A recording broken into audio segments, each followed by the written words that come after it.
All right, busy day 2.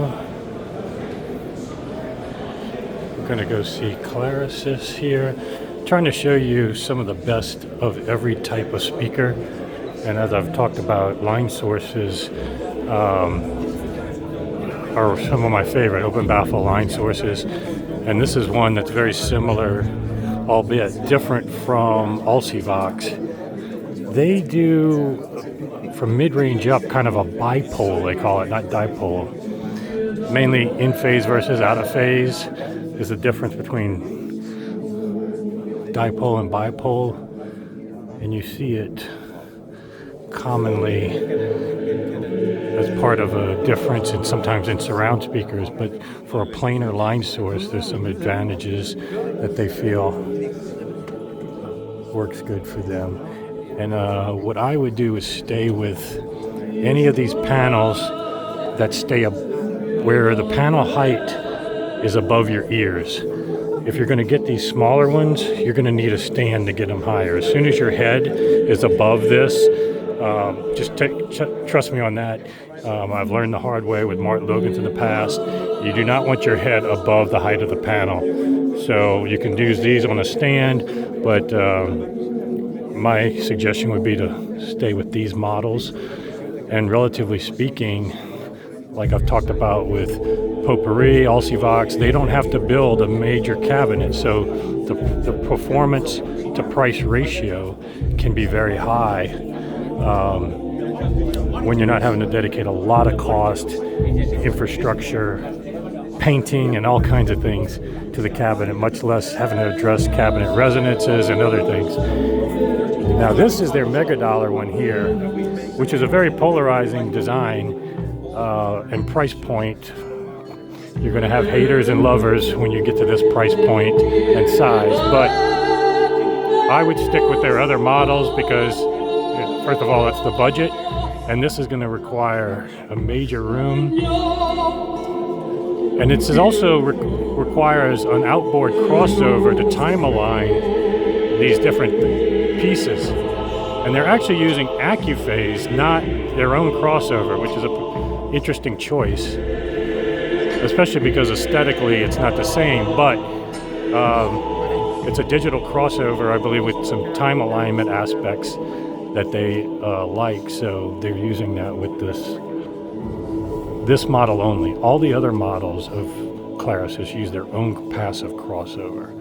So just to kind of give you the difference, I think you're plenty good enough staying within their other models, but if you really want to go all out, but here's the crossover here. It's a third-party AccuPhase.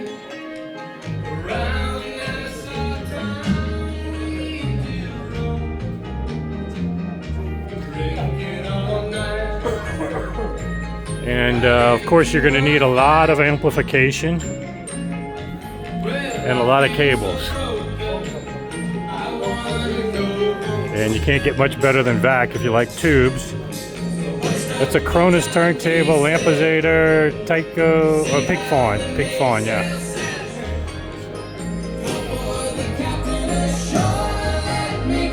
And you can hear what frequencies are basically being played. The mid-range is coming mostly from here. Most of the highs are coming from here.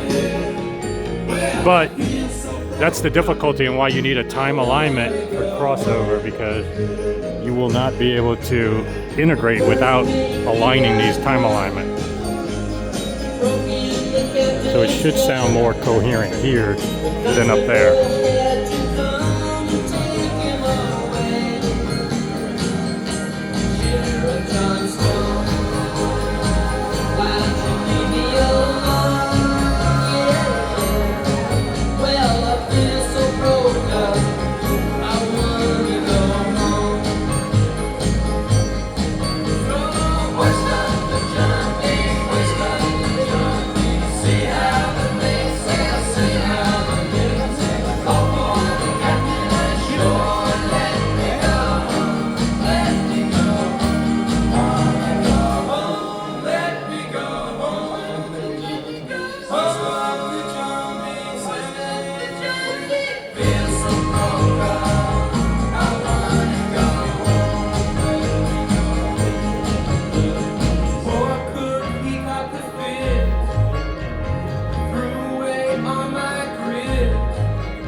Okay, so it's much more integrated here. I mean, truth be told, I'd still stick with the other ones, to be honest, for a little more coherency of the drivers.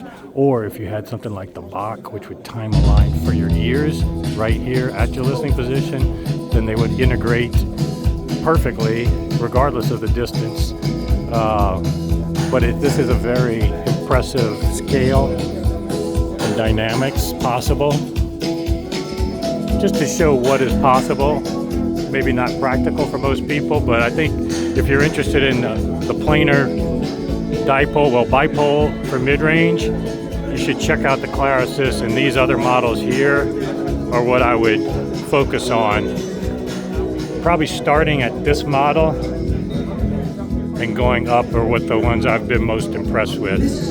I think the most bang for the buck is right here. And it's really not that expensive for the big ones, as long as you've